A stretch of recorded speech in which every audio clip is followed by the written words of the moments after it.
स्वागत आहे। पाहूया आजच्या काही ठळक घडामोडी। शेतकऱ्याची सरसकट कर्ज माफी करावी, तसेच लातूर जिल्हा ओला दुष्काळ जाहीर करावा। मुस्लिम भीम संघाच्या वतीने मुख्यमंत्री यांना निवेदन।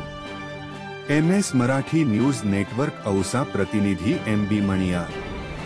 औसा लातूर जिल्ह्यात सततच्या अतिवृष्टीमुळे पिकांचे मोठे नुकसान झाले असून यामुळे हवालदिल झालेल्या शेतकऱ्याच्या मदतीसाठी मुस्लिम भीम संघ पुढे आला आहे।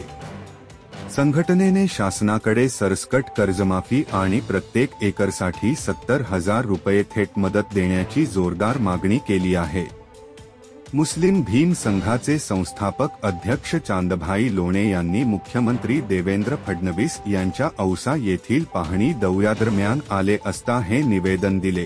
गेल्या काही दिवसांपासून सुरू असलेल्या पावसामुळे सोयाबीन, भुईमूग, उडीद, ऊस आणि फळबागा पाण्याखाली गेल्या आहेत। यामुळे मातीही वाहून गेली असून शेतकरी पूर्णपणे उद्ध्वस्त झाला आहे।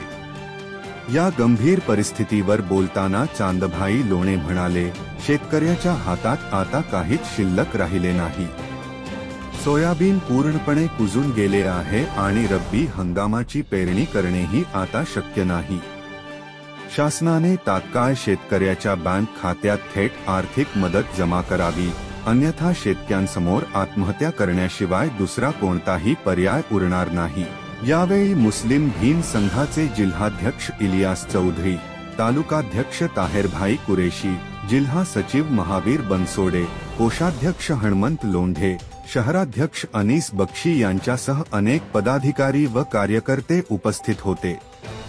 मुस्लिम भीम संघाने लातूर जिल्ह्यात ओला दुष्काळ जाहीर करण्याची मागणी केली आहे।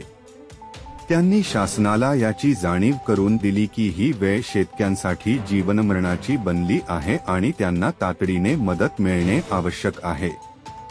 कशासाठी आज निवेदन दिलं आहे तुम्ही?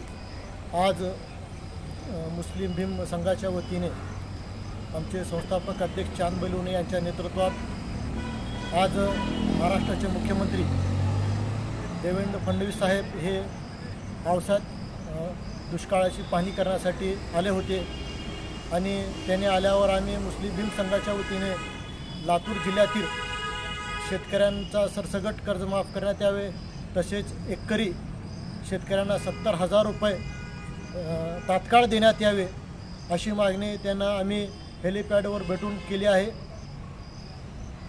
ताज्या घडामोडी पाहण्यासाठी MS मराठी न्यूज चॅनेलला लाईक करा, सबस्क्राइब करा आणि शेअर करायला विसरू नका। धन्यवाद।